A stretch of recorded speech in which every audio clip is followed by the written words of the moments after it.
Selamat datang di Si Binuang Channel. Terima kasih sudah mampir. Mari kita lanjutkan novel SSK, bagian 1161. Selamat mendengarkan. Sebuah kapal perang galaksi melaju kencang dalam kehampaan. Di dalam kapal itu adalah David dan yang lainnya. Kali ini, David tak sekadar mengambil kapal perang galaksi dari planet Grimm. Dia juga membawa serta pria parubaya yang telah ditanam dengan tanda budak. Atau lebih tepatnya, pria parubaya itu bersikeras untuk mengikuti David dan ingin melayani dia sebagai tuannya karena David membalaskan dendamnya dan planetnya.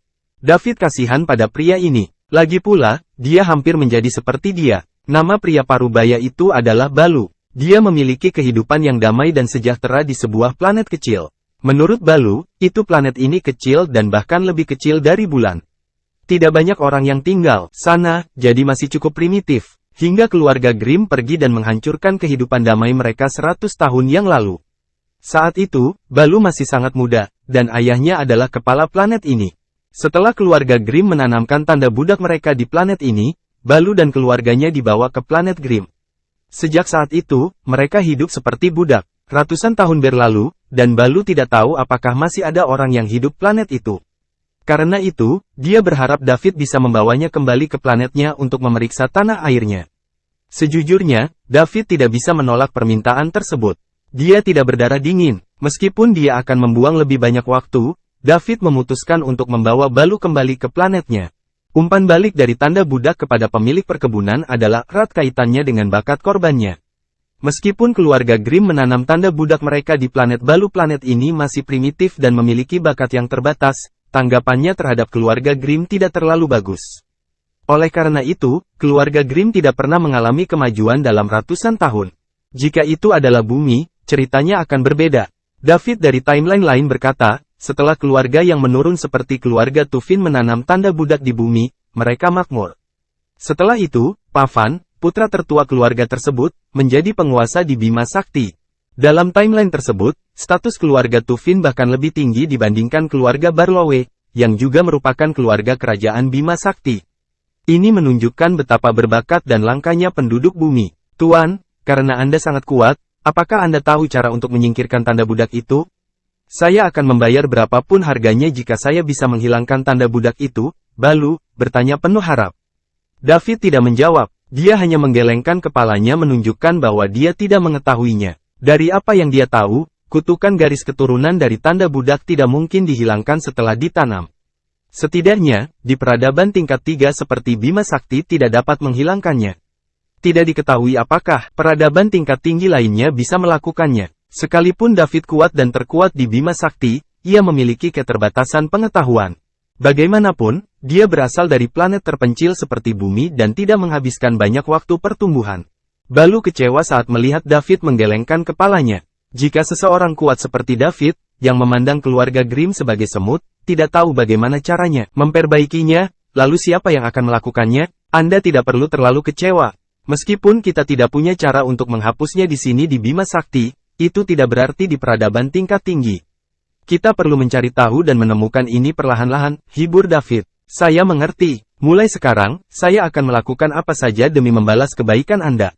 Saya harap kamu bisa menjagaku, kata Balu setelah berlutut di depan David dan bersujud untuk dia.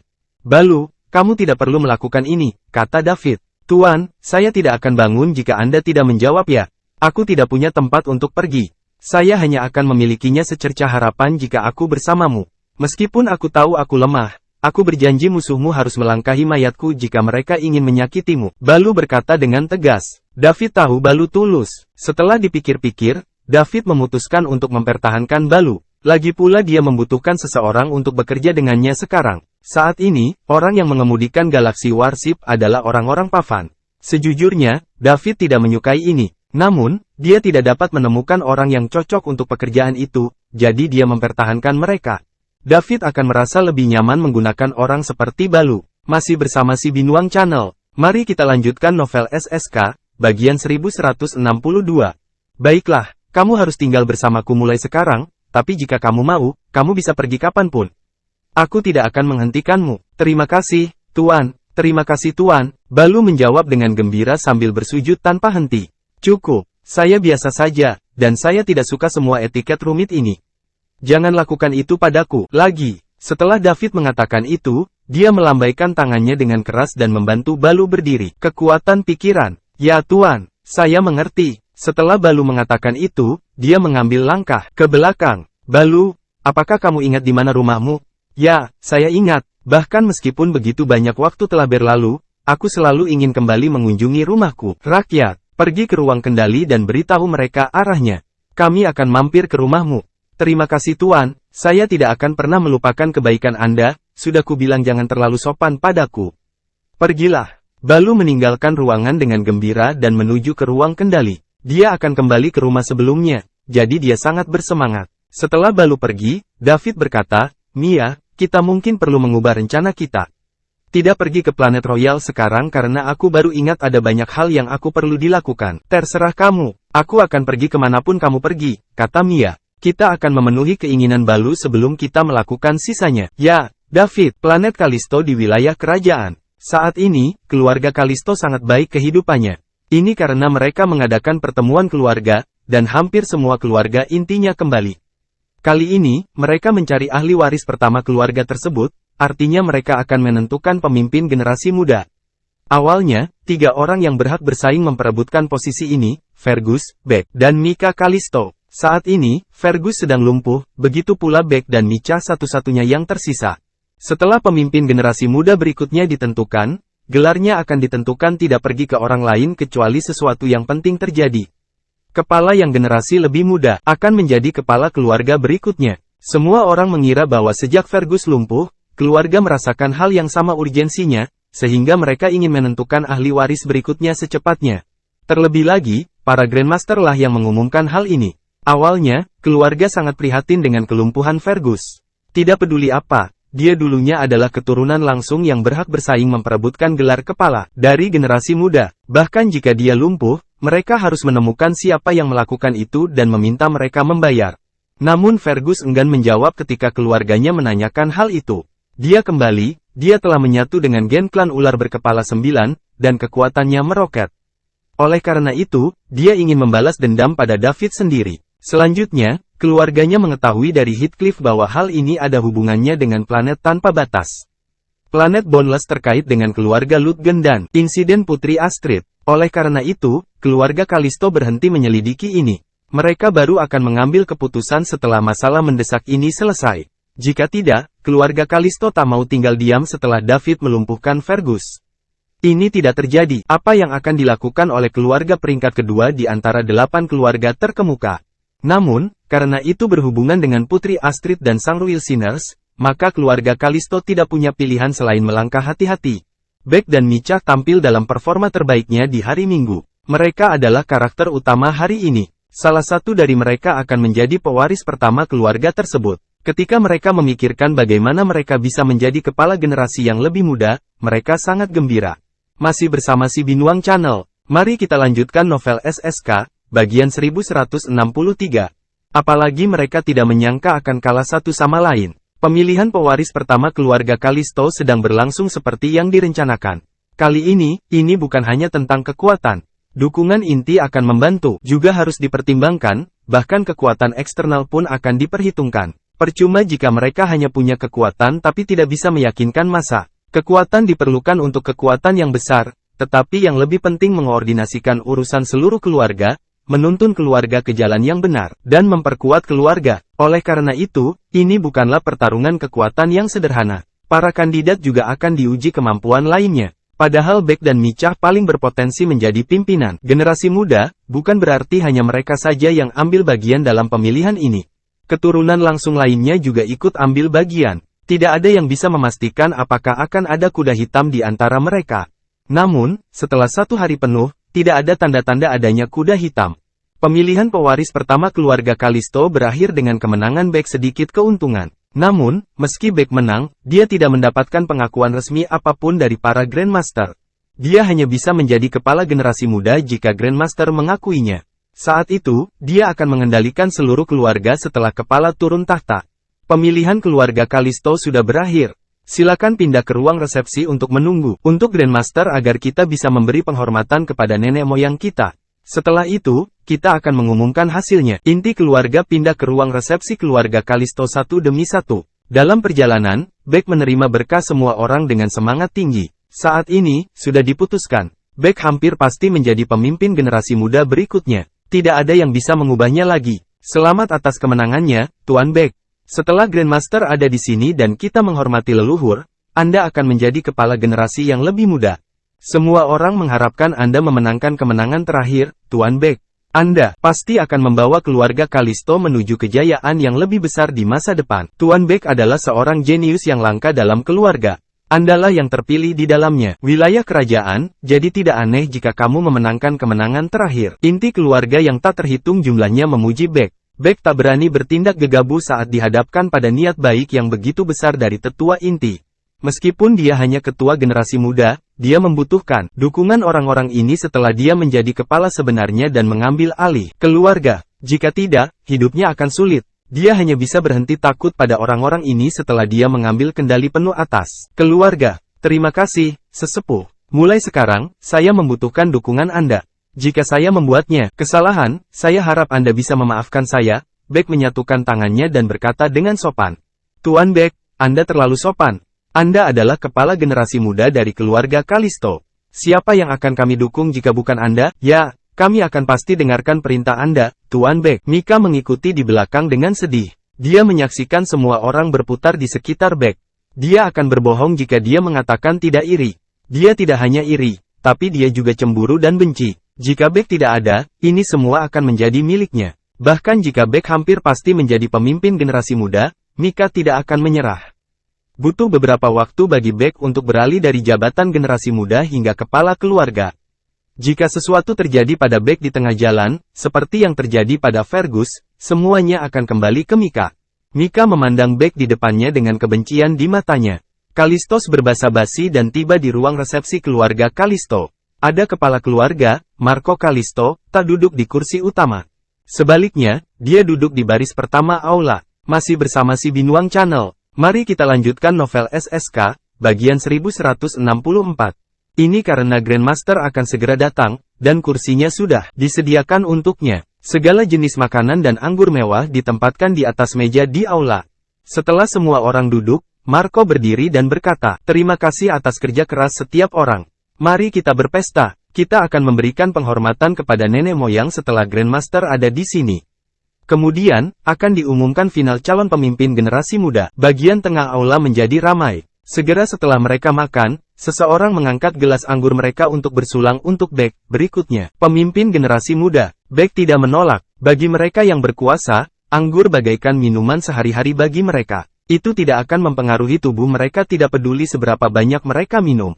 Mika memandang Beck dengan rasa iri, cemburu, dan benci. Semua orang bersulang untuk Beck saat dia minum sendirian. Inilah kenyataannya. Sehari yang lalu, beberapa inti akan mengelilinginya dalam pertemuan keluarga seperti ini.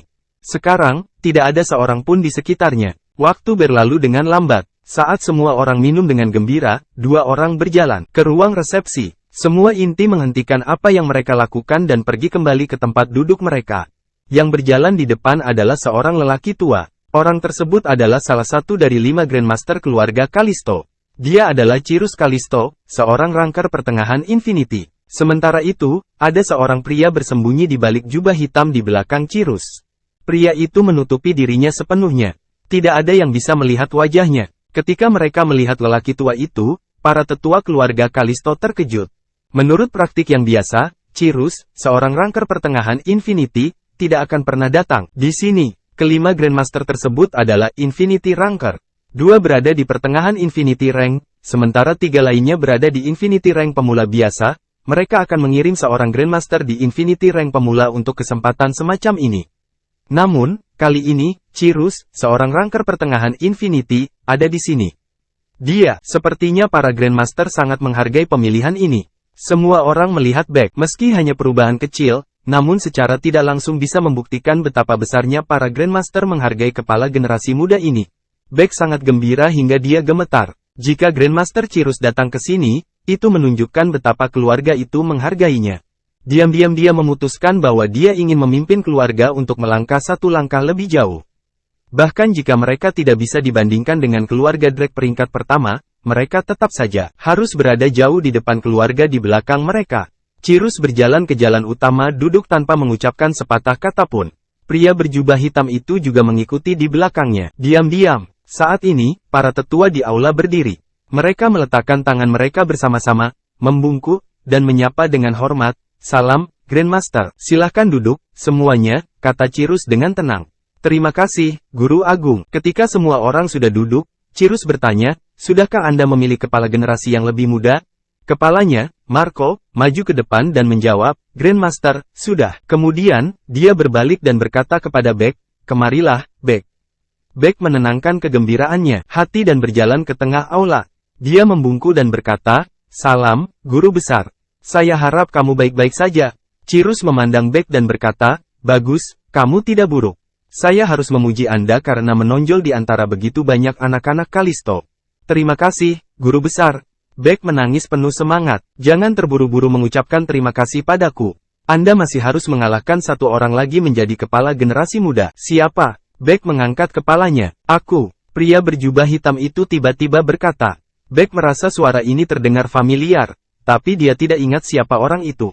Masih bersama si Binuang Channel. Mari kita lanjutkan novel SSK, bagian 1165. Bukan hanya dia, orang lain di aula juga merasakan hal yang sama. Apakah kamu Fergus? Seseorang berseru. Fergus? Bagaimana itu mungkin? Semua orang di aula memandang pria berjubah hitam itu dengan tidak percaya.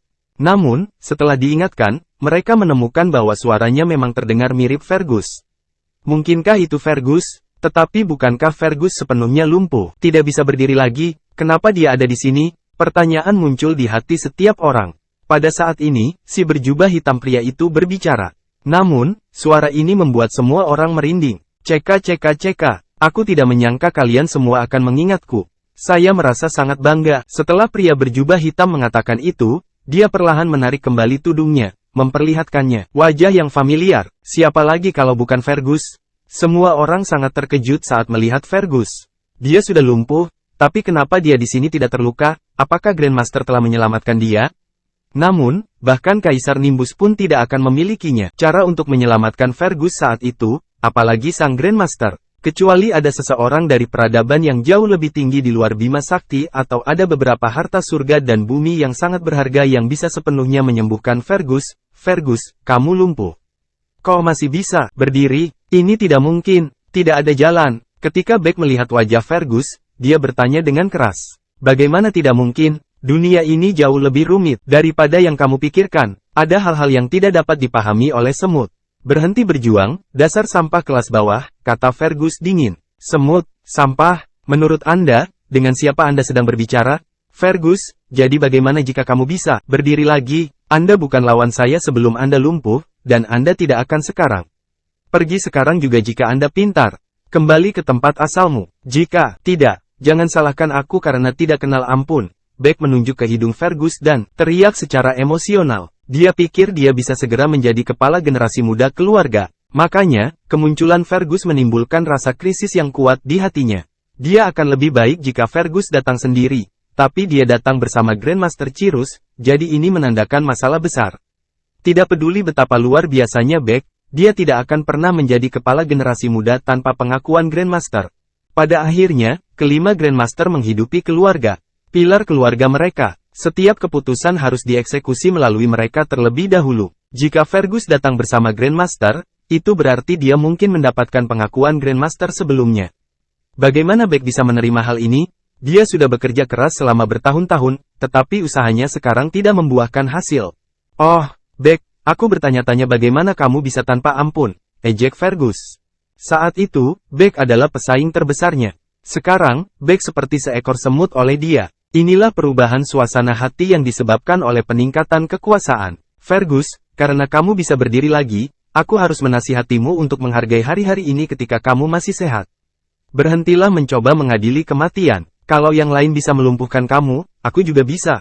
Apakah Anda yakin Anda akan sangat beruntung bisa berdiri lagi saat itu terjadi? Sebaiknya kau berpikir jernih. Beck menatap Fergus. Kamu ingin melumpuhkanku? Jika Anda bisa melakukan, lakukanlah.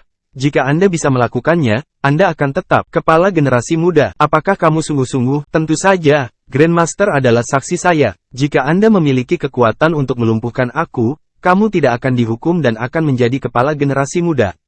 Kemudian, Anda akan mendapatkan semua sumber daya untuk peningkatan Anda. Guru Agung, Beck memandang Cirrus dan bertanya. Cirrus tidak mengatakan apapun. Masih bersama si Binuang Channel. Mari kita lanjutkan novel SSK, bagian 1166. Dia hanya mengangguk, mengisyaratkan bahwa Fergus mengatakan yang sebenarnya. Beck sangat gembira saat melihat Grandmaster mengangguk. Kemudian, dia merasa ada yang tidak beres. Ketika dia melihat ekspresi mengejek Fergus yang menandakan dia aman di dalam mengetahui bahwa dia mendapat dukungan, Beck tahu ini pasti jebakan. Karena sudah sampai pada titik ini, Beck tidak dapat kembali lagi sekarang. Apapun yang terjadi, dia harus melawan Fergus.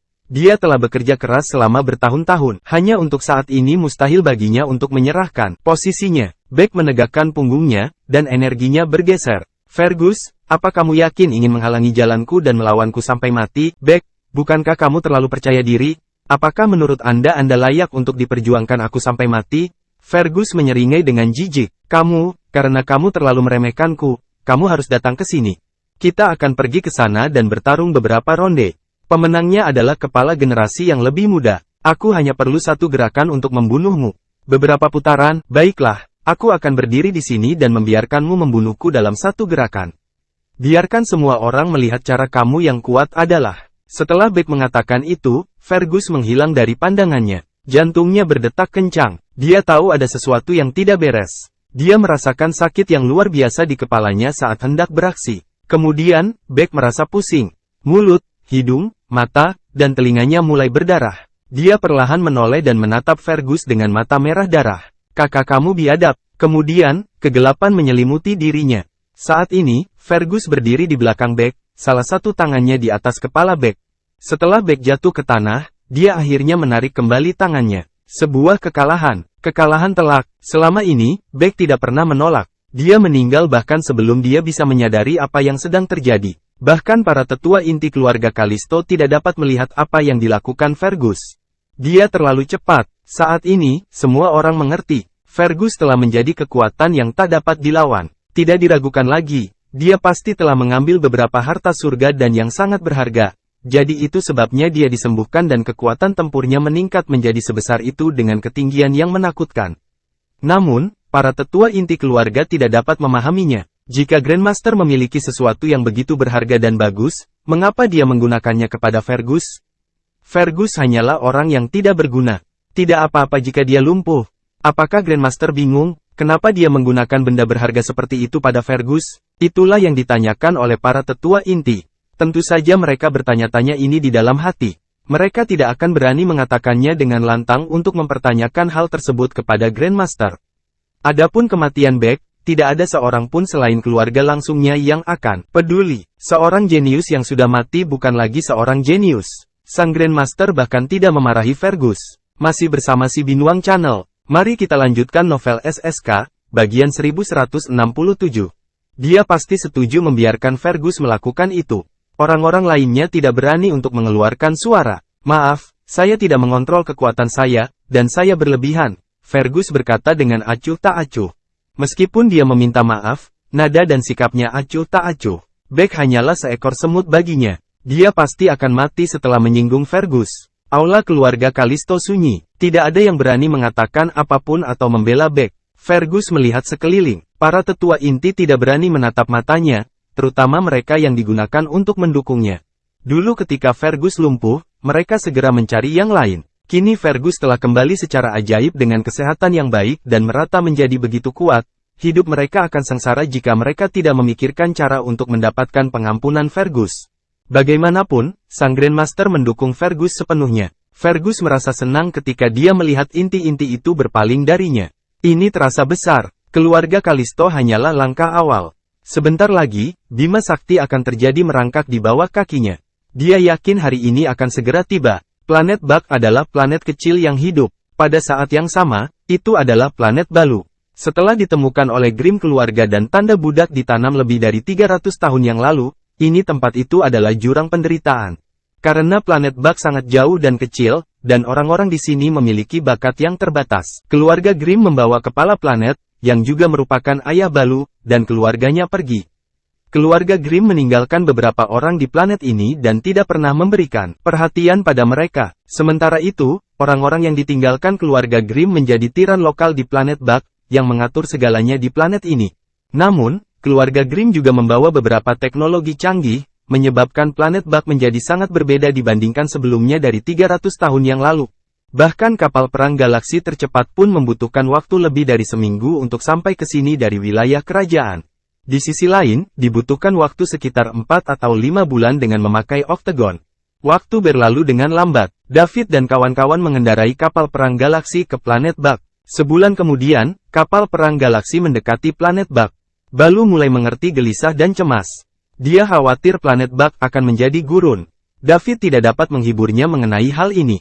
Sejujurnya, jika David menghadapi hal yang sama seperti Balu dan jika Pavan menanam tanda budaknya di bumi, dia akan lebih gelisah dan cemas dibandingkan Balu untuk kembali ke bumi setelah ratusan tahun. Dua hal besar terjadi di wilayah kerajaan bulan ini. Pertama, seiring berjalannya waktu, berita tentang kehancuran keluarga Grimm mulai bergejolak di wilayah kerajaan, menarik perhatian banyak orang. Keluarga Grimm bukanlah keluarga biasa. Mereka adalah keluarga besar dengan 4 Infinity Ranker dan menduduki peringkat keempat di antara 8 keluarga terkemuka. Mereka bukan siapa-siapa di wilayah kerajaan. Pada akhirnya, mereka dimusnahkan secara diam-diam. Bagaimana mungkin mereka tidak memperhatikan hal ini? Masih bersama si Binuang Channel. Mari kita lanjutkan novel SSK, bagian 1168. Semua orang menebak siapa yang melakukan ini. Tentu saja ada banyak versi ceritanya. Kekaisaran Bima Sakti tidak mengatakan apapun tentang ini. Sebelum antusiasme keluarga Grimm yang dimusnahkan mereda, lebih besar lagi berita diikuti keluarga Kalisto, keluarga peringkat kedua dari 8 keluarga terkemuka, mengumumkan kepala mereka, Marco, akan turun tahta. Fergus sekarang akan mengambil alih keluarga Kalisto. Setelah berita ini tersebar, wilayah kerajaan meletus. Banyak dari mereka yang tidak mempercayai hal ini. Lagi pula, berapa umur Fergus? Bahkan jika dia jenius, dia tidak bisa mengambil alih keluarga sekuat itu di usia muda. Banyak dari orang-orang terpilih yang seumuran dengannya masih berjuang keras untuk posisi ahli waris pertama. Namun, Fergus telah mengambil langkah maju dan menjadi pemimpin keluarga Kalisto. Ini adalah perbedaan kemampuan yang sangat besar. Terlebih lagi, kabar baru-baru ini muncul melalui selentingan yang menyatakan Fergus cacat dan hanya bisa menghabiskan sisa hidupnya di tempat tidur. Kini, tidak hanya pulih, ia bahkan menjadi kepala keluarga Kalisto.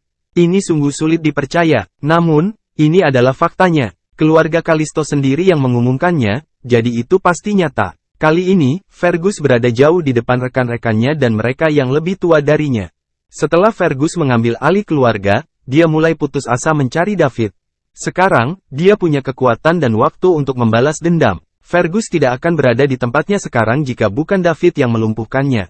Tapi Fergus tidak akan pernah melupakan rasa sakit yang David bawa padanya. Fergus hanya akan senang jika David mengalami hal yang sama atau bahkan lebih rasa sakit yang melemahkan daripada dia. Apalagi wanita itu Mia berani memperlakukannya seperti ini. Fergus sudah tahu apa yang akan dia lakukan pada Mia. Dia akan menangkap dan kemudian menyiksanya. Dia harus membuat Mia mati tanpa batas. Saat ini, Fergus semakin berubah menjadi tidak manusiawi. Sebaliknya, dia seperti binatang buas. Setelah menyatu dengan gen ular berkepala 9, kekuatan meningkat dengan pesat. Tetapi pada saat yang sama, efek sampingnya juga terlihat jelas. Setelah mencari, Fergus mendapat beberapa petunjuk di mana David berada dari pemburu hadiah. Dia mengetahui bahwa David terakhir terlihat di Blue Star. Namun, dia telah pergi dan tidak ada lagi. Dari petunjuk tersebut, Fergus pun mengetahui tentang hubungan luar biasa dengan David Putri Astrid. Putri Astrid bahkan meminta tokoh penting di militer, Ramos, untuk melumpuhkan putranya Burke hanya untuk membalaskan dendam David. Sekarang, bukan waktunya bagi Sang Ruil untuk menyatakan perang terhadap kekaisaran. Pertama, ini karena bantuan dari ular berkepala 9 belum datang. Kedua, Sang Ruil perlu memenangkan lebih banyak kekuatan sementara Kaisar Nimbus berada dalam memulihkan diri sebelum bisa menang dalam pertempuran terakhir. Fergus bukan orang bodoh. Dia tahu Sang Ruil telah memberikan semua yang dia miliki sekarang. Tentu saja, dia tidak akan merusak rencana Sang Ruil karena urusan pribadinya. Namun, karena tidak mampu membalas dendam untuk saat ini dan menghancurkan David potongan-potongan itu membuat Fergus semakin brutal. Setelah dia menjadi kepala, Fergus terus-menerus menyelinap ke penjara menangkap beberapa tahanan. Dia hanya bisa meredakan amarahnya untuk sementara dengan memakan jantung manusia. Ini juga merupakan salah satu efek samping dari penggabungan gen ular berkepala 9. Sementara itu, 5 Grandmaster Kalisto telah dirusak oleh Sang Ruil dan sekarang menjadi anak buah Sang Ruil. Awalnya, para Grandmaster dengan tegas menolak. Bukankah begitu, akan melawan Kekaisaran jika mereka bekerja dengan Sang Ruil Sinners? Begitu Kekaisaran mengetahuinya, seluruh keluarga mereka akan dibunuh. Namun, setelah Sang Ruil Sinner Fergus dibawa menemui para Grandmaster menunjukkan kekuatannya, para Grandmaster tidak punya pilihan selain setuju. Sang Ruil Sinner adalah seorang Infinity Ranker yang terlambat. Jika mereka menolak, mereka akan bertempuran. Bahkan jika kelima Grandmaster bekerja sama, mereka mungkin tidak akan mampu mengalahkan Infinity Ranker yang terlambat. Selain itu, setelah mengetahui bahwa Raja Sang Ruil melukai Kaisar Nimbus dengan parah dan keuntungan yang dijanjikan Sang Ruil setelah menggulingkan Bima Sakti Empire, keluarga Kalisto akhirnya setuju untuk bekerja sama dengan Sang Ruil Sinners menggulingkan Kekaisaran. Masih bersama si Binuang Channel, mari kita lanjutkan novel SSK, bagian 1169. Saat ini, keluarga Kalisto sedang berada di Sang Ruil, sisi orang pendosa, planet Drake di wilayah kerajaan. Ini milik keluarga Drake. Planet ini, keluarga peringkat pertama di antara 8 keluarga terkemuka di Bima Sakti. Keluarga Drake tidak sama dengan keluarga lainnya. Mereka tidak hanya yang tertua, tapi mereka juga yang memiliki latar belakang terkuat. Dia tidak berlebihan untuk mengatakan bahwa meskipun 7 keluarga lainnya bekerja, jika digabungkan, mereka tidak akan menjadi lawan keluarga Drake. Begitulah keluarga Drake. Bahkan jika mereka juga termasuk di antara 8 keluarga terkemuka, kekuatan mereka tidak berada pada level yang sama dengan 7 lainnya. Planet Drake adalah planet hidup yang sangat besar, dan ukurannya berkali-kali lipat lebih besar dari matahari. Itu, semakin besar planetnya, semakin besar tarikan gravitasinya. Jika ada penduduk bumi biasa ditempatkan di planet Drake, mereka bahkan tidak akan bertahan sedetik pun. Untuk hidup, biasanya di planet Drake, seseorang harus setara dengan God Ranker di bumi. Artinya, manusia biasa di planet Drake semuanya adalah dewa legendaris Ranker jika mereka berada di bumi. Inilah perbedaan antara bumi dan planet besar yang hidup di Bima Sakti. Kepala keluarga Drake saat ini, Gunnar Drake, bukan hanya itu kepala lembaga primo dari lembaga pertempuran Bima Sakti, tapi dia juga yang terpilih terkuat di wilayah kerajaan. Dalam pertarungan 9 institusi tersebut, Gunnar bahkan mengaku bisa kalahkan 8 institusi lainnya. Dia ingin melawan 8 pemimpin lainnya sendiri. Dia adalah sosok yang berpengaruh di kalangan generasi muda wilayah kerajaan, membuat banyak anak muda mengaguminya. Di luar planet Drake, beberapa pria berjubah hitam tiba-tiba muncul di tempat ini. Target kita kali ini adalah keluarga Drake. Menurut informasi kita, mereka lebih kuat dari target sebelumnya. Ini juga merupakan gaya pertama dengan mendiang Infinity Ranker yang akan dicoba diikat oleh para pendosa Sang Ruil. Kita harus hati-hati dan jangan membuat kesalahan. Keluarga Drake adalah bagian penting dari keluarga rencanaku, jadi kita harus menjatuhkan mereka, salah satu pria berjubah hitam berkata. Ya, guru, yang lain segera menjawab. Ayo pergi. Kemudian, orang-orang itu menuju ke planet Drake. Orang-orang berjubah hitam itu memperhatikan ke depan, dan dengan sempurna menghindari semua kapal patroli di planet Drake. Begitu mereka berada di planet Drake, mereka sampai di tanah leluhur tempat Grandmaster keluarga Drake hidup dalam pengasingan mengikuti informasi yang mereka peroleh. Mereka mendekati tanah leluhur keluarga Drake. Kemudian, mereka mendengar suara sebelum mereka masuk. Dari mana asal kalian semua? Apa yang kamu lakukan di sini? Ini adalah Drake tanah leluhur dan tanah suci keluarga. Jika Anda tidak punya urusan apapun di sini, tolong segera pergi. Jika tidak, jangan salahkan saya karena tidak kenal ampun. Saya ingin melihat Ragnar, kata pria berjubah hitam yang memimpin. Siapa kamu? Apakah menurut Anda dapat melihat Grandmaster Ragnar hanya karena yang kamu ingin? Tersesat sekarang jika Anda tahu apa yang baik untuk Anda. Jika Anda melangkah maju, jangan salahkan aku karena membunuh kalian semua. Pria berjubah hitam itu tidak mengatakan apapun. Boom! Pria berjubah hitam itu mengeluarkan energi Infinity Ring-nya yang terakhir, menyebabkan tanah leluhur keluarga Drake terguncang. Siapa kamu? Pria berjubah hitam itu menjawab, Sang Ruil. Ketika orang dari keluarga Drake mendengar itu, hatinya bergetar, dan dia berseru, Sang Ruil pendosa, kami adalah Sang Ruilian, bukan Sang Ruil Sinners, geram pria berjubah hitam itu. Jelas sekali, kata orang berdosa, memicu dia. Dulu, Sang Ruil berada di level yang sama dengan kerajaan Bima Sakti. Mereka menguasai setengah dari Bima Sakti, dan sangat kaya. Sekarang, mereka bersembunyi di mana-mana seperti anjing liar. Masih bersama si Binuang Channel. Mari kita lanjutkan novel SSK, bagian 1170. Mereka telah menderita begitu banyak keluhan dan menanggung begitu banyak penderitaan bagi banyak orang, bertahun hanya untuk mendapatkan kembali kejayaan Sang Ruil. Ini semua agar mereka bisa berdiri di puncak Bima Sakti dan menginjak-injak kekaisaran Bima Sakti. Hari itu tidak lama lagi. Kamu adalah pendosa Sang Ruil, aku beritahu kamu sekali lagi. Kami adalah kaum Sang Ruilian yang ortodoks. Pria berjubah hitam itu ditekankan lagi. Saat ini, dia sedang mendidih. Jika dia tidak berada di tanah leluhur keluarga Drake dan mengikat Drake keluarga ke dalam rencana mereka, dia akan membunuh orang ini. Kalian adalah pendosa Sang Ruil. Apa yang Anda maksud dengan penganut Sang Ruilian ortodoks? Satu-satunya yang ortodoks di Bima Sakti adalah kekaisaran. Kamu hanya anjing liar, itu, kata pria dari keluarga Drake setelah dia tenang. Apakah kamu meminta untuk mati? Pria berjubah hitam itu mengertakkan gigi dan mengucapkan kata demi kata. Suaranya terdengar seperti berasal dari neraka. Beraninya dia menghina Sang Ruil seperti itu, tidak peduli siapa dia harus mati. Setelah itu, pria berjubah hitam itu melambaikan tangannya, dan cahaya hitam dingin melesat keluar. Meskipun itu hanya serangan biasa, dia adalah seorang Infinity Ranker yang terlambat, jadi, rata-rata orang tidak akan mampu menahan serangan biasa darinya. Namun, serangan yang seharusnya menimbulkan banyak suara ini tidak menimbulkan suara apapun. Seolah-olah menghilang tanpa jejak ke dalam kehampaan. Pria berjubah hitam itu tahu bahwa tuannya ada di sini. Satu-satunya orang yang bisa memblokir serangannya tanpa mengeluarkan suara apapun adalah seseorang yang levelnya sama dengannya. Ada banyak Grandmaster di keluarga Drake. Namun, menurut informasinya, hanya satu yang berada di akhir Infinity Ranker, dan itu adalah Ragnar. Memang, dia mendengar suara lain. Pergilah. Lalu aku bisa berpura-pura tidak terjadi apa-apa hari ini. Ragnar, karena kita sudah ada di sini, kami tidak berencana untuk pergi begitu saja. Keluarlah ke sini dan temui kami, kata pria berjubah hitam itu.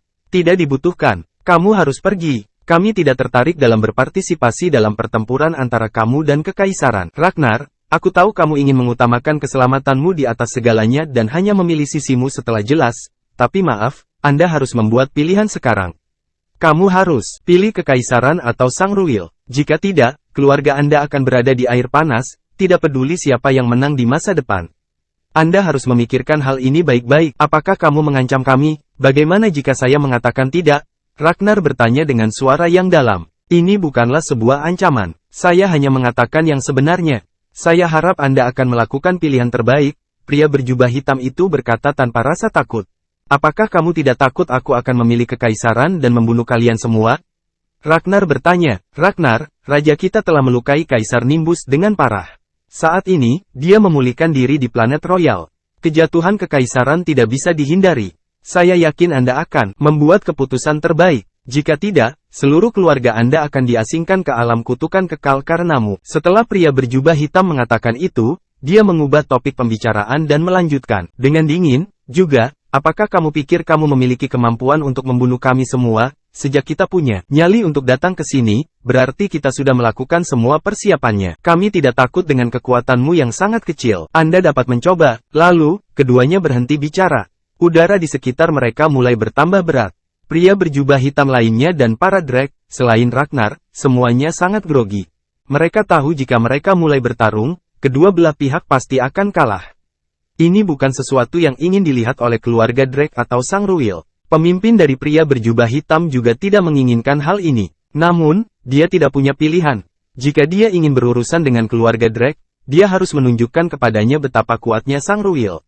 Dengan begitu, pihak lain akan waspada dan tidak memulai konflik begitu saja. Jika dia menunjukkan tanda-tanda kelemahan, keluarga Drake akan menjadi angkuh sekali. Melihatnya, setelah beberapa saat, Ragnar memecah kesunyian dan berkata, masuk, masih bersama si Binuang Channel. Mari kita lanjutkan novel SSK, bagian 1171. Pria berjubah hitam yang memimpin tidak mengatakan apapun. Dia kemudian membawa pria berjubah hitam lainnya ke dalam tanah leluhur keluarga Drake. Pertempuran mengejutkan terjadi di tanah leluhur keluarga Drake, yang menempati peringkat pertama dalam 8 keluarga terkemuka. Menurut informasi yang diberikan oleh keluarga Drake, tanah leluhur tempat tinggal para tetua mereka telah diserang oleh sekelompok orang-orang berjubah hitam. Orang-orang ini sangat kuat, dan mereka menggunakan metode yang sangat aneh. Meski keluarga Drake berhasil mengusir para penyerangnya pergi, para tetua semuanya menderita luka-luka dalam berbagai tingkatan. Pada saat yang sama, keluarga Drake telah meminta kembalinya anggota senior inti mereka, yang berlokasi di berbagai bagian wilayah kerajaan. Wilayah kerajaan menjadi heboh ketika berita itu dipublikasikan. Kekuatan keluarga Drake berbeda dari yang lain. Bagaimanapun, mereka memberi peringkat pertama di antara 8 keluarga terkemuka. Kekuatan keluarga lainnya tidak ada apa-apanya jika dibandingkan dengan keluarga Drake. Terlebih lagi, keluarga Drake satu-satunya di antara 8 keluarga terkemuka yang memiliki prajurit cadangan Infinity Rancor. Mereka memiliki kekuatan yang sangat besar, jadi bagaimana mungkin ada orang yang berani menyerang mereka? Seketika, semua orang di wilayah kerajaan menjadi waspada tinggi. Segalanya telah dimulai dengan keluarga Grimm diam-diam tersingkir, dan kemudian kepala Kalisto keluarga telah rela menyerahkan tempatnya dan mengizinkan seorang anak muda untuk mengambil alih. Sekarang, bahkan keluarga Drake telah diserang. Hanya membutuhkan waktu sekitar 1 bulan terjadinya 3 peristiwa besar ini di wilayah kerajaan. Keluarga Kalisto bisa dengan mudah menjelaskan. Bagaimanapun, itu adalah sesuatu yang terjadi dalam keluarga. Namun, eliminasi keluarga Grimm dan serangan keluarga Drake terindikasi kemungkinan besar terjadinya perubahan besar di wilayah kerajaan. Sementara itu, Kekaisaran Bima Sakti bahkan belum muncul. Hal ini menyebabkan beberapa orang untuk mulai membentuk teori. Banyak yang bahkan berspekulasi bahwa Kekaisaran berada di balik insiden ini. Namun anggapan tersebut tampak salah ketika ditelaah dengan teori yang lebih dalam. Jika Kekaisaran berada di balik insiden tersebut, tidak mungkin keluarga Drake akan selamat. Mereka akan menghilang tanpa jejak seperti keluarga Grimm. Terlebih lagi, Kekaisaran tidak punya alasan untuk menyerang keluarga Drake. Meski begitu, jika Empire bukanlah dalang di balik layar, kenapa mereka tidak mengambil tindakan? Bagaimanapun, Kekaisaran adalah badan terkuat di Bima Sakti. Mereka memiliki kekuatan penuh untuk mengontrol dan menjaga ketertiban di Bima Sakti. Ketika warga negara, planet-planet dihancurkan di masa lalu, Kekaisaran akan mengirim orang ke sana melakukan penyelidikan bahkan jika planet tersebut tidak berada dalam wilayah kerajaan. Namun, kali ini, semua orang menyadari ada sesuatu yang tidak beres.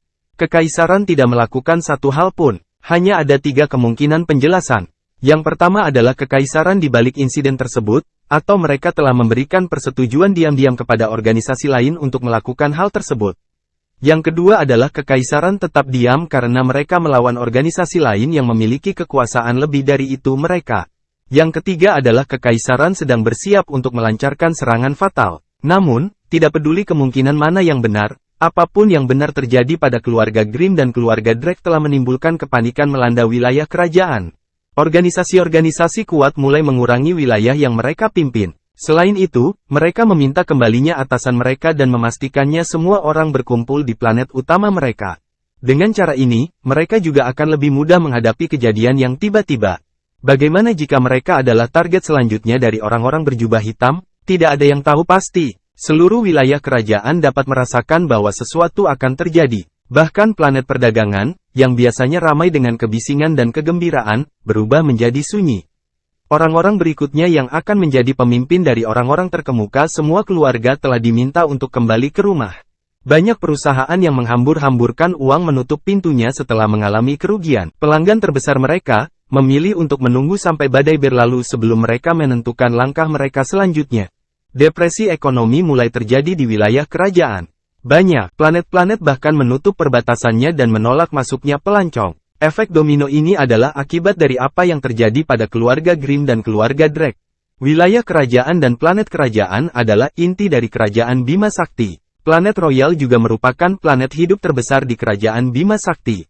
Pada saat ini, di sebuah rumah mewah yang terletak di planet Royal, Putri Astrid tampak bosan sambil menatap keluar jendela. Kehidupan setelah kembali ke planet Royal sungguh membosankan. Putri Astrid merindukan hari-hari yang dia habiskan untuk mendengarkan David menceritakan kisah eksplorasinya. Masih bersama si Binuang Channel, mari kita lanjutkan novel SSK, bagian 1172. Jika dia mendapat kesempatan, dia benar-benar mengharapkan kesempatan untuk melakukan ekspedisi bersama David. Jika hal itu pernah terjadi, pasti akan menjadi sebuah pengalaman yang mendebarkan dan tak terlupakan. Namun, melihat identitasnya, keinginannya tidak akan pernah terkabul. Segalanya menjadi sedikit lebih baik ketika dia pertama kali kembali ke planet Royal. Setiap hari, anak laki-laki yang lebih tua mampir untuk ngobrol dan menghabiskan waktu bersamanya. Namun, mereka menjadi lebih sibuk selama beberapa hari terakhir, dan tidak punya waktu untuk menemaninya lagi. Semua orang di istana kerajaan tampak memasang ekspresi gugup di wajah mereka. Putri Astrid belum pernah melihat ayahnya kecuali pada hari dia kembali ke rumah. Dia tahu bahwa semua orang sibuk dengan Sangruil Sinners. Para pendosa Sangruil tampil agresif kali ini, dan di sana, tidak diragukan lagi akan terjadi perang besar-besaran antara mereka dan kekaisaran. Ayah, saudara laki-laki, dan pamannya sibuk mencari cara untuk menghadapi para pendosa Sangruil. Jika mereka tidak muncul, dia tidak akan pernah bertemu David. Jika demikian, dia akan tetap melakukan perjalanan dengan damai ke planet sebelum dia kembali ke planet royal dan terus menjalani kehidupan seperti sebelumnya. Sekarang, setelah David masuk ke dalam kehidupannya, rasanya seperti ada seseorang yang melemparkan batu dan menciptakan riak dalam kehidupannya yang sebelumnya tenang. Awalnya dia tidak punya apa-apa untuk dinanti-nantikan dalam hidupnya, tapi sekarang dia memilikinya. Dia berharap David akan memenuhi janjinya sesegera mungkin dan mengunjunginya di planet kerajaan. Namun, rasa terima kasihnya ada batasnya. Putri Astrid tidak ingin para pendosa Sangruil yang jahat menang, dia juga tidak ingin ayah, saudara laki-laki, dan pamannya terluka. Dia berharap ayahnya mau mengatasi masalah mereka secepat mungkin, dan orang-orang di wilayah kerajaan kembali bisa hidup damai sekali lagi. Setelah menatap keluar jendela beberapa saat, Putri Astrid bangkit dan berjalan ke ruangan lain. Dia duduk di depan Dulcimer, meletakkan tangannya di atasnya, dan mulai memetik senar dengan jari-jarinya yang lincah. Nada-nada merdu terdengar. Sayangnya, tidak ada orang lain selain beberapa pelayan di dekatnya. Artinya hanya sedikit orang yang bisa mendengarkan melodi indah yang diciptakannya. Bagaimanapun, Putri Astrid adalah peri harpa. Dia tidak diberi gelar hanya karena dia adalah seorang putri. Dulu karena melodi yang dia ciptakan dengan Dulcimer sungguh mempesona dan Putri Astrid yang mempesona tidak bangun setelah dia selesai memainkan lagunya. Sebaliknya, dia mengingat kembali lagu yang dia bawakan untuk David.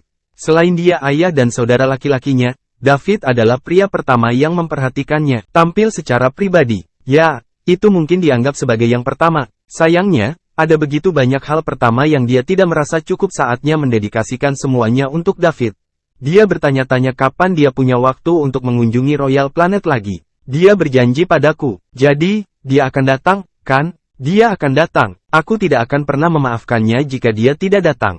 Aku akan meminta ayah untuk menangkapnya dan membuat dia menantu laki-lakinya. Tetapi apakah itu akan membuatnya tidak senang? Siapa peduli? Dia bisa saja tidak senang dengan semua yang aku pedulikan. Lagi pula dia menolak datang mengunjungiku. Aku tidak peduli apakah dia bahagia atau tidak. Putri Astrid berpikir dalam hati. Ketika suara permainan Putri Astrid berhenti, seorang pelayan muncul di pintu masuk. Setelah melihat Yang Mulia menatap ke angkasa, dia tidak berani menyelanya dan hanya berdiri di dekatnya menunggu. Yang Mulia mulai tidak menatap apapun sejak dia kembali dari perjalanannya. Seringkali, dia akan menghabiskan sepanjang pagi menatap keluar angkasa. Terkadang, dia bahkan tertawa terbahak-bahak. Yang Mulia belum pernah bertindak seperti ini sebelumnya. Masih bersama si Binuang Channel. Mari kita lanjutkan novel SSK, bagian 1173. Teman-teman dia semua bertanya-tanya apakah Yang Mulia telah dikutuk. Nuansa merah langsung tampak di wajah Putri Astrid saat dia kembali dari perjalanannya menyusuri jalan kenangan dan menyadari ada seseorang di pintu.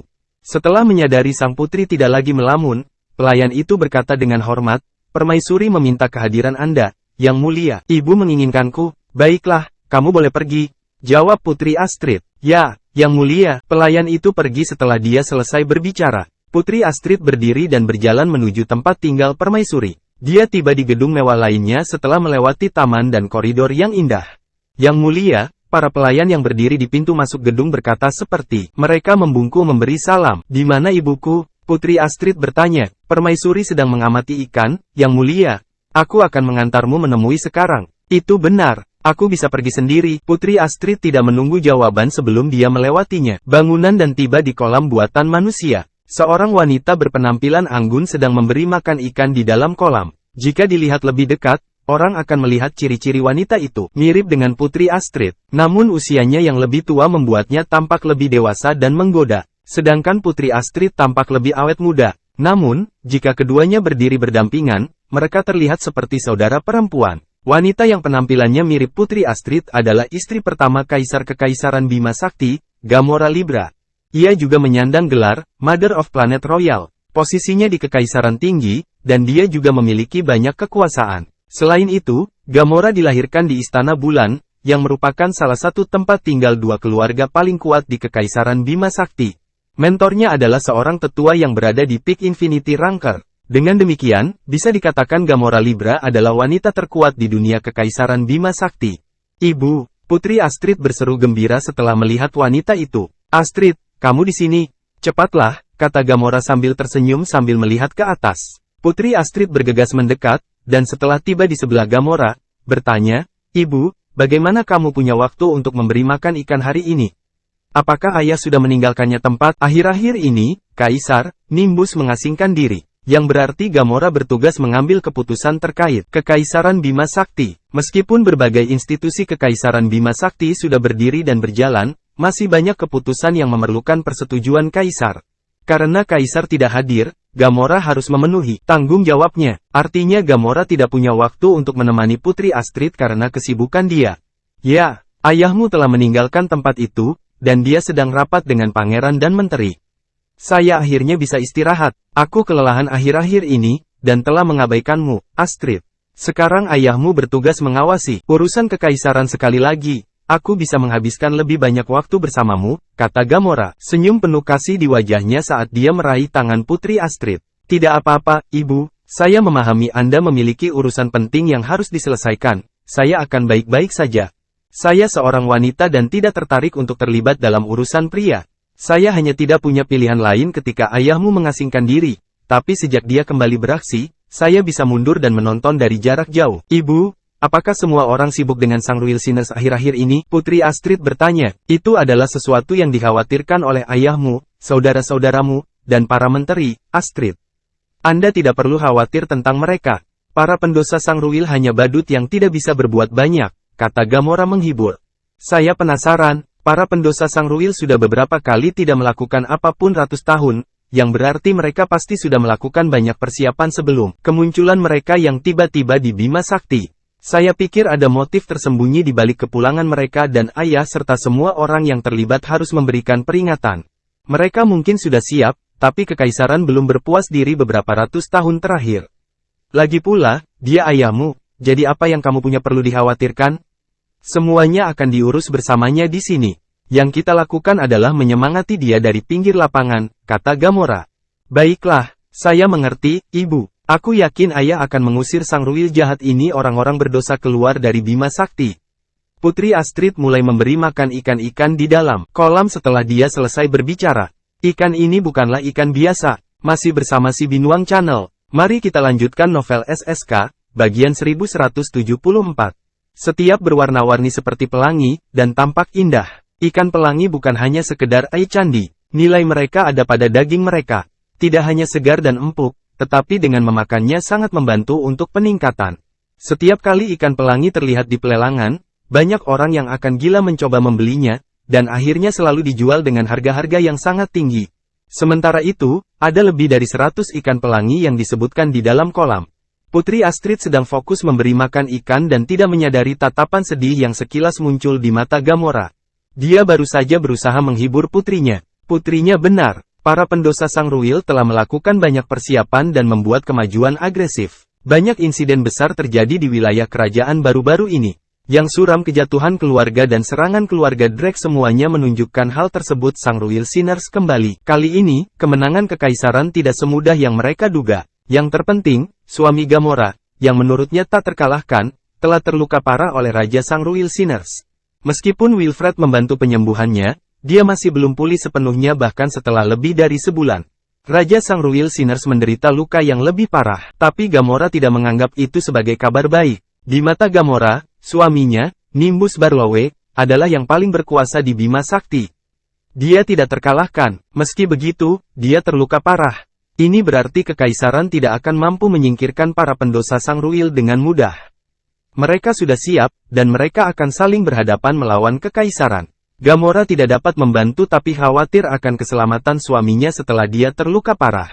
Namun, ini adalah masalah orang dewasa, dan tidak ada gunanya dia menceritakan kepada Astrid karena dia masih muda, dan masih gadis pada saat ini. Mereka hanya akan membuatnya semakin khawatir. Jadi, Gamora tidak mengatakan yang sebenarnya padanya. Astrid melemparkan makanan ikan itu ke udara, dan seekor ikan pelangi melompat keluar air untuk memperebutkan makanan. Ikan itu tampak seperti ikan mas yang melompat melalui gerbang naga. Itu sangat indah, pemandangan untuk dilihat. Ibu, ini, masukkan juga, kata Astrid. Keduanya dimulai memberi makan ikan. Segera setelah itu, Gamora berkata, Astrid. Hah, ada apa, Ibu? Tanya Astrid. Saya dengar akhir-akhir ini Anda menatap keluar angkasa, dan Anda sering menghabiskan waktu sepanjang pagi melakukannya. Hah, tidak. Kapan aku melakukan itu? Apa yang kamu maksudnya bukan? Tahukah Anda apa yang dikatakan orang di belakang Anda tentang Anda? Kembali, apa yang mereka katakan? Mereka mengatakan bahwa putri kerajaan terlalu sering menatap dengan bingung sepertinya dia dikutuk setelah dia kembali. Gadis-gadis terkutuk itu, aku akan memberi mereka pelajaran. Astrid berkata dengan marah. Dia menggembungkan pipinya. Meskipun itu yang dia katakan, dia tidak akan melakukan sesuatu yang drastis pada pelayannya. Para pelayan putri Astrid begitu dekat dengannya sehingga mereka bisa dibilang seperti saudara perempuan. Mereka mengenal Astrid dengan baik, itulah sebabnya mereka berani bergosip tentangnya di belakang punggungnya. Mereka tidak akan pernah berani melakukannya jika mereka sedang melakukan melayani seseorang yang kejam. Jadi, beritahu saya, apa yang Anda pikirkan? Gamora bertanya, senyum di wajahnya. Tidak banyak, aku hanya memikirkan pemandangan indah yang kulihat di mataku. Itu adalah pemandangan yang belum pernah kamu lihat di planet Royal. Jawab Astrid, dengan gugup. Apakah begitu? Gamora tersenyum tipis saat dia menatap Astrid. Ya, benar. Astrid memperhatikan Gamora menatapnya ketika dia selesai berbicara. Dia terdengar sedikit gugup ketika dia bertanya, Ibu, kenapa? Kenapa kamu menatapku? Apa ada sesuatu di wajahku? Tidak ada apapun di wajahmu. Tapi kamu punya sesuatu di sini. Masih bersama si Binuang Channel. Mari kita lanjutkan novel SSK, bagian 1175. Gamora berkata sambil tersenyum dan menunjuk ke arah di mana hatinya berada. Apa yang mungkin terjadi? Astrid bertanya, tatapannya bingung. Jika saya tidak salah, Anda sedang memikirkan seseorang. Siapa? Seorang pria. Astrid tertegun. Dia menatap dadanya.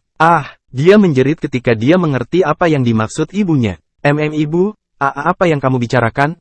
Astrid bertanya sambil tersipu dengan wajah merah. Kegagapannya menunjukkan kegugupan yang dia rasakan. Kamu masih menyangkalnya? Kamu sudah gugup sejak aku mulai bertanya padamu, Astrid. Saya melahirkan Anda. Apa kamu pikir aku tidak akan tahu apa yang kamu pikirkan?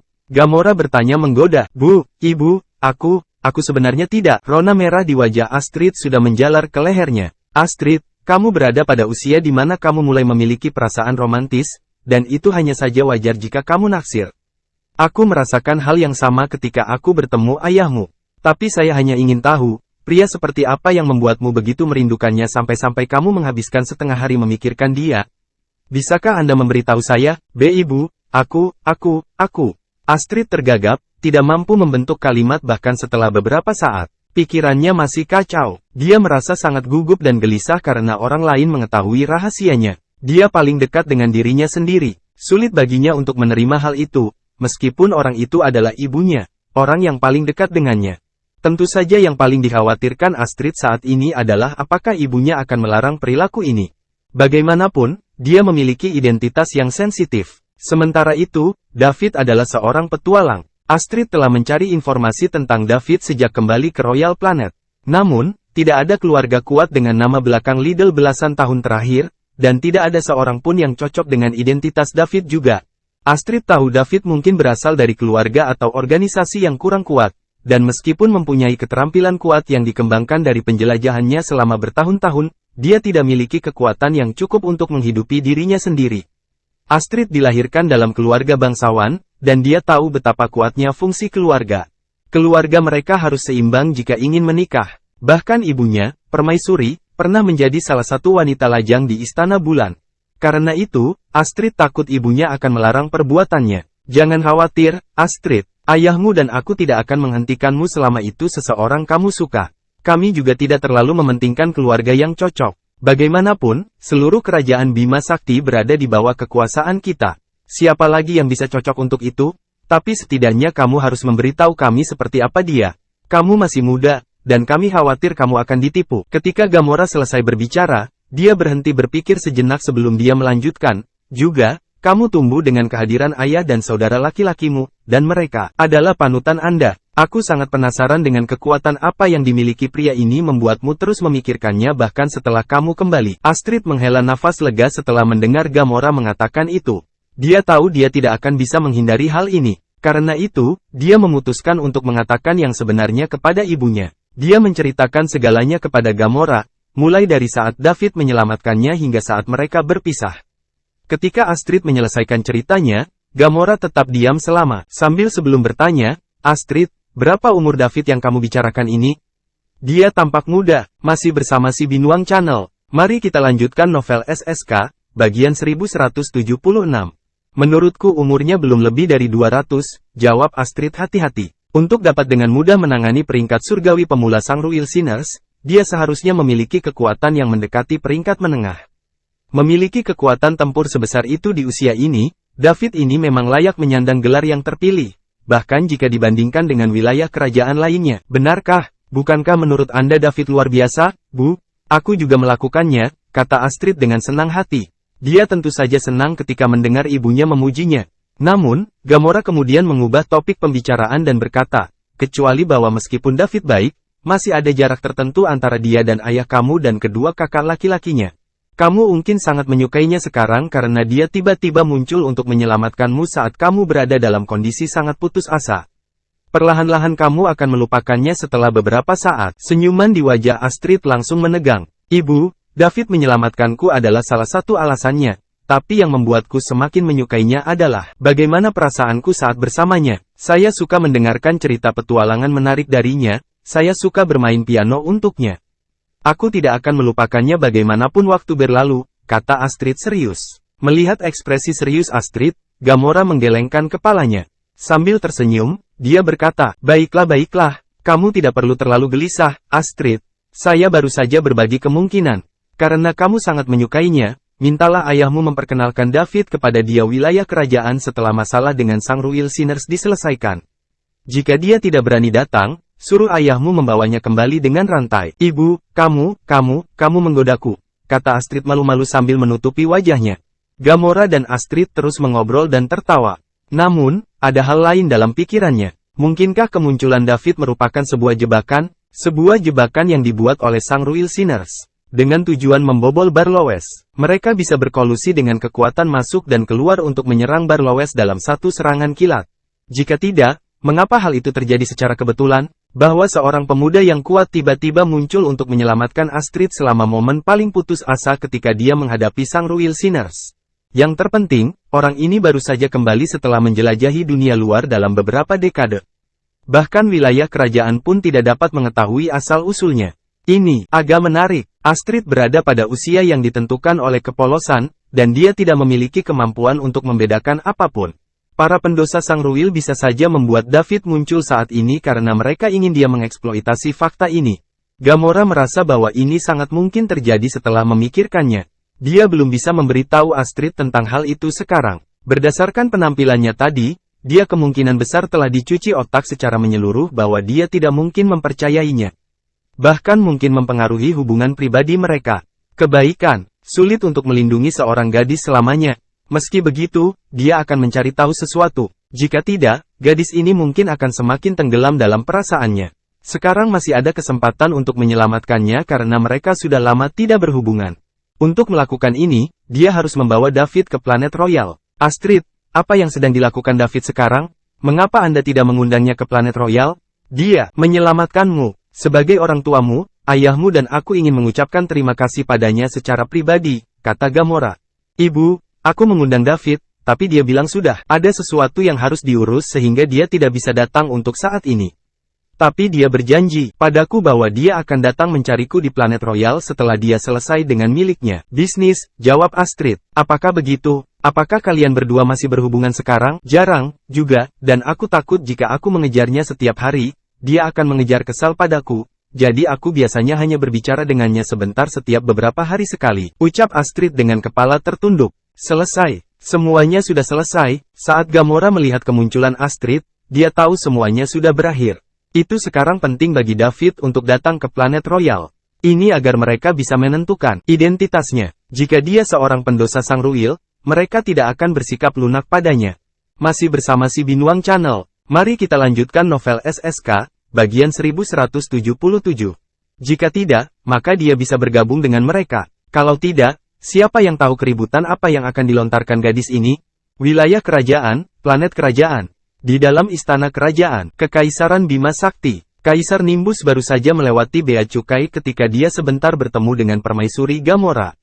Setelah mengetahui beberapa hal peristiwa terkini di Kekaisaran, dia segera mengadakan pertemuan tingkat tinggi kerajaan. Di antara mereka adalah penguasa 4 aula besar, Azure Dragon, White Tiger, Red Finch, dan Black Tortoise, menteri negara dan jenderal militer Kekaisaran, serta para pangeran Kekaisaran.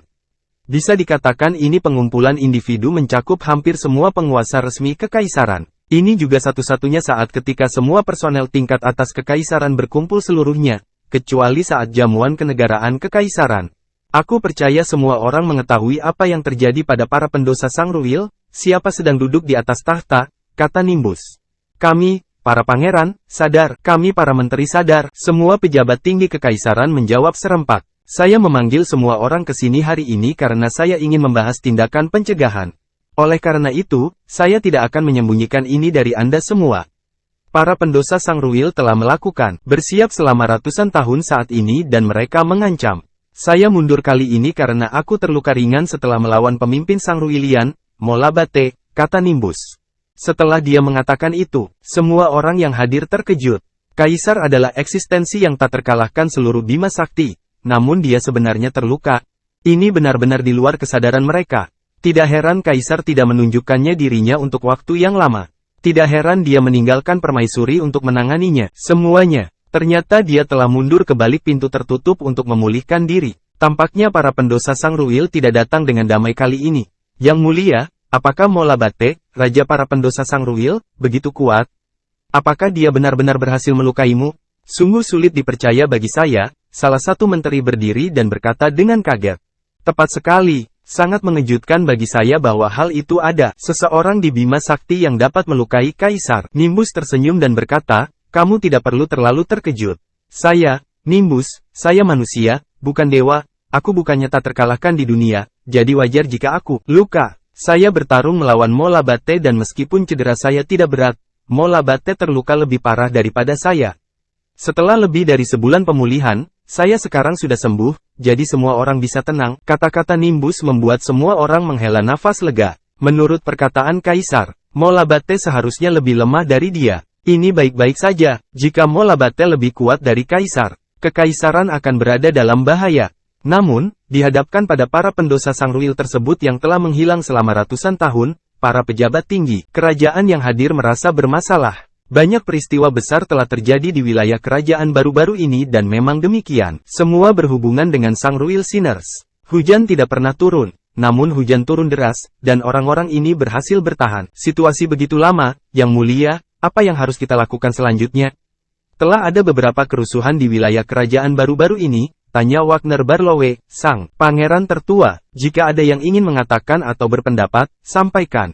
Tujuannya untuk memanggil semua orang ke sini hari ini adalah untuk menemukan cara menghadapi para pendosa Sangruil, tanpa mempengaruhi Kekaisaran. Izinkan saya mengingatkan Anda terlebih dahulu bahwa Kekaisaran itu sekarang menghadapi masa sulit. Saya sebelumnya bisa mengabaikan pertengkaran pribadi Anda, tapi tidak lagi. Saya tidak akan memaafkan siapapun yang berbuat di belakang orang lain, kata Kaisar Nimbus.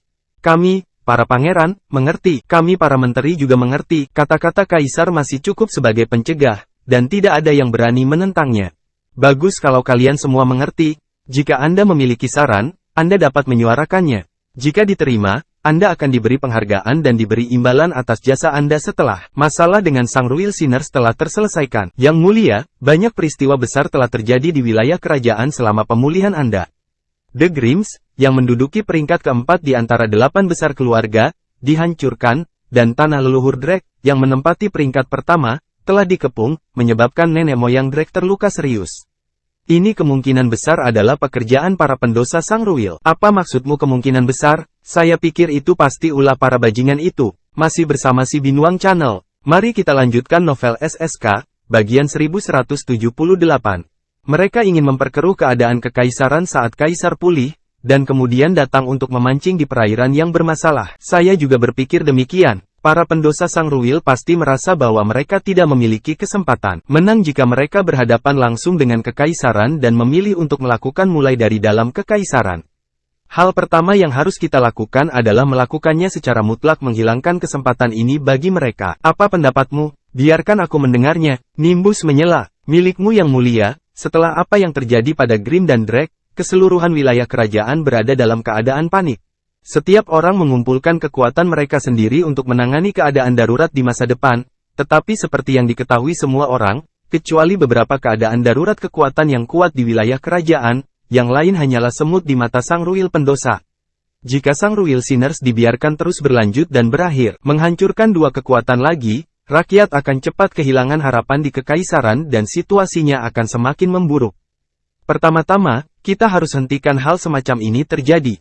Di istana kerajaan, para pejabat tertinggi kekaisaran semuanya berbicara dengan bebas, mengekspresikan pendapat mereka, pandangan, dan mengemukakan berbagai pendapat.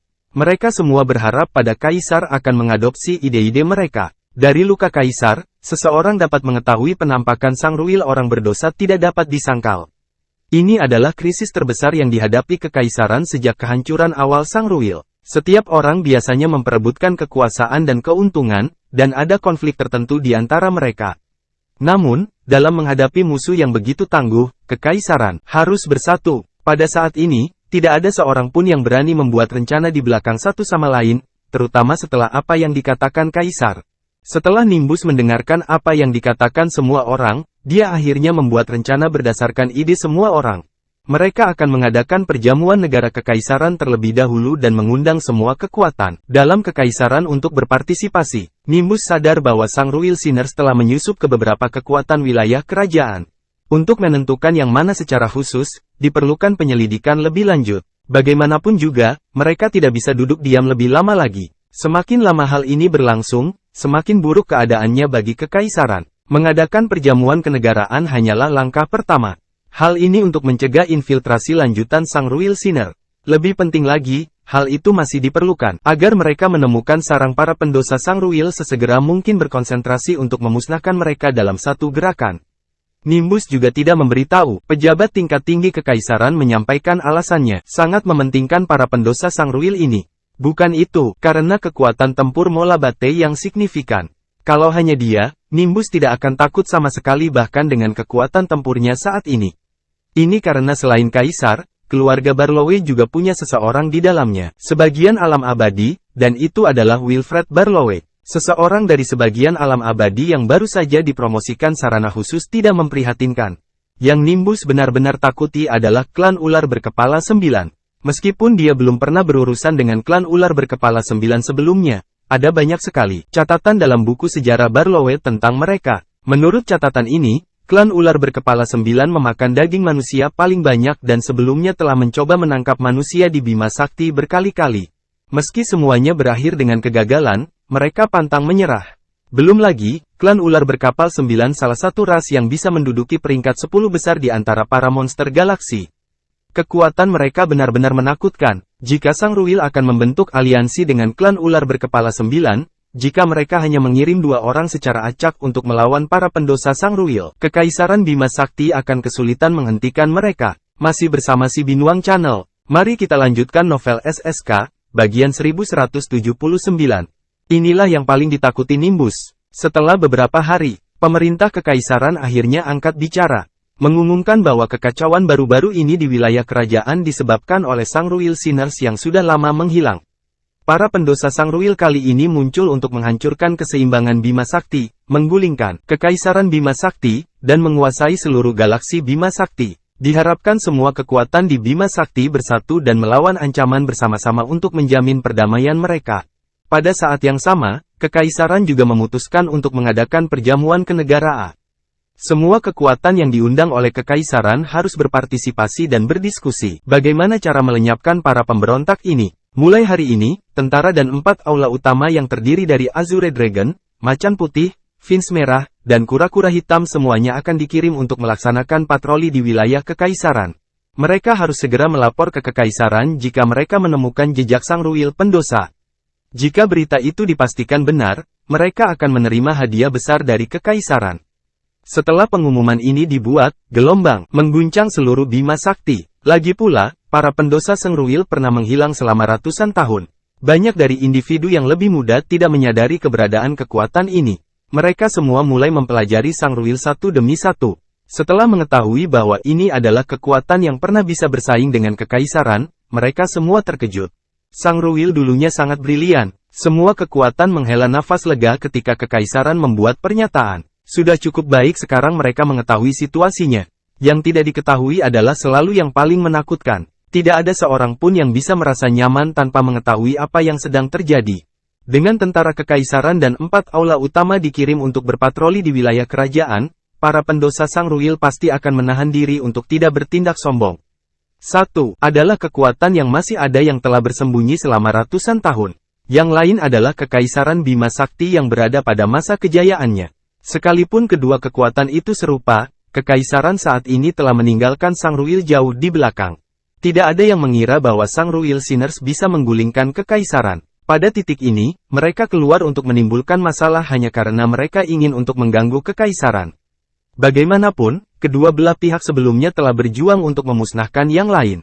Suatu ketika Kekaisaran menjadi serius. Badut-badut ini akan tamat. Pengumuman Kekaisaran tampaknya menenangkan Kekaisaran untuk sementara waktu. Namun, siapapun yang telah mencapai status tertentu tahu, situasi Kekaisaran saat ini tidak optimis. Para pendosa Sang Ruil telah bersiap selama ratusan tahun dan tidak mudah untuk ditangani. Meski permukaannya tenang, namun air di bawahnya tetap bergolak. Di tepi galaksi Bima Sakti, David dan yang lainnya telah menemukan planet Bug. Itu adalah planet ultra kecil yang sangat tidak mencolok dan memiliki kehidupan. Tuan, ini planet Bug, teriak Balu bersemangat. Meskipun dia masih muda ketika meninggalkan planet ini dan ratusan tahun telah berlalu sejak itu, planet ini telah terpatri dalam benaknya, dan dia tidak akan pernah melupakannya. Kapal perang galaksi baru saja mendekati tempat ini, dicegat oleh kapal patroli. David melihat ini dan memikirkan hal itu pada dirinya sendiri. Kapal ini teknologinya jauh lebih berkembang daripada apa yang tersedia di bumi. Tidak ada kapal patroli di bumi. Sepertinya keluarga Grimm telah mengembangkan tempat ini dengan baik selama bertahun-tahun. Kapal patroli mencapai mereka dan melihat bahwa itu adalah kapal perang galaksi milik keluarga Grimm, segera berkata dengan hormat, "Sepertinya tuan dari keluarga Grimm telah menghiasi kami, silakan ikut dengan saya." Ini kemudian memimpin. Kapal perang galaksi mengikuti kapal patroli dan memasuki planet Bug. Saat memimpin perjalanan, kapal patroli segera menghubungi Julius Grimm, kepala keluarga Grimm di planet Bug. Saat ini, Julius sedang menikmati pelayanan penuh yang dilayani oleh beberapa orang cantik mempesona. Kecantikan ini memiliki ciri khas, yaitu kata-kata "budak" tertulis di dahi mereka dengan warna merah darah. Julius Grimm sangat enggan ketika dikirim ke sini oleh keluarganya memimpin pekerjaan di sini ratusan tahun yang lalu. Tempat ini terlalu kecil dan terlalu miskin. Masih bersama si Binuang Channel. Mari kita lanjutkan novel SSK, bagian 1180. Dia mempunyai keinginan pada saat itu dan ingin mencapainya, hal-hal besar. Namun, seiring berjalannya waktu, kenyataan perlahan merubah pemikirannya. Julius masa kini sekarang merasa bahwa planet kecil Bug ini sebenarnya cukup bagus. Itu karena keluarganya jauh dan hanya berkunjung sekali saja. Bertahun-tahun, dia adalah kaisar di sini. Dia menikmati persembahan planet Bug, mulai dari makanan hingga wanita. Kata-katanya adalah hukum, tidak ada yang berani melawannya. Apakah dia sekarang tidak jauh lebih kuat dibandingkan saat dia dulu? Apakah bertindak sebagai cucu setiap hari di wilayah kekaisaran? Julius menggigil dan menarik napas dalam-dalam. Itu adalah hari yang indah, dan memang begitu. Hidup lebih baik daripada yang abadi. Tiba-tiba, komunikatornya berdering. Ada apa? Julius mengambilnya dan bertanya sedikit sedih. Tuan dari keluarga telah tiba. Tuan keluarga, siapa itu? Aku tidak tahu. Tapi orang ini tentu mempunyai status yang tinggi di dalam keluarga. Dia datang dengan kapal perang galaksi keluarga. Apa? Dia ada di kapal perang galaksi keluarga? Di mana dia sekarang? Julius tiba-tiba berdiri saat dia bertanya dengan kaget. Tepat di belakangku, dia bersiap untuk turun. Baiklah, saya akan segera ke sana. Julius buru-buru memutus komunikator. Dia juga ketakutan. Mereka yang memenuhi syarat untuk menaiki kapal perang galaksi keluarga pasti memiliki status yang cukup tinggi.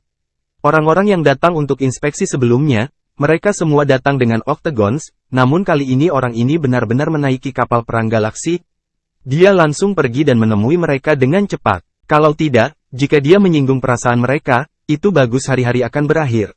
Julius sudah terbiasa menjadi seorang master, dan dia tidak ingin kembali menjadi seorang master seorang cucu belaka. Setelah mendarat di planet Bug, David membawa serta Mia dan Balu dan turun dari kapal perang galaksi.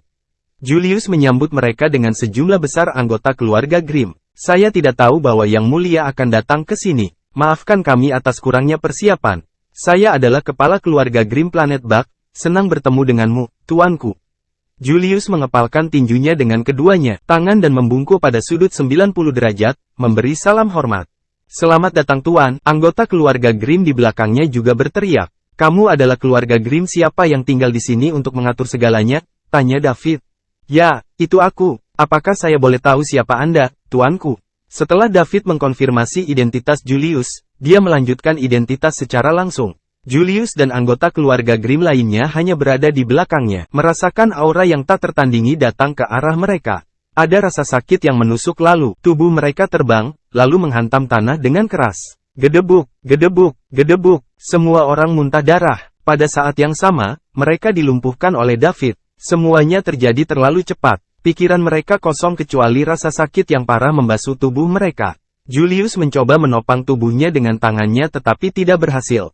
Dia hanya bisa berbaring di tanah dan menatap David dengan ekspresi ketakutan. Dia bertanya, kamu, siapa kamu? Kami semua adalah keluarga Grimm, jadi mengapa Anda memperlakukan kami seperti ini?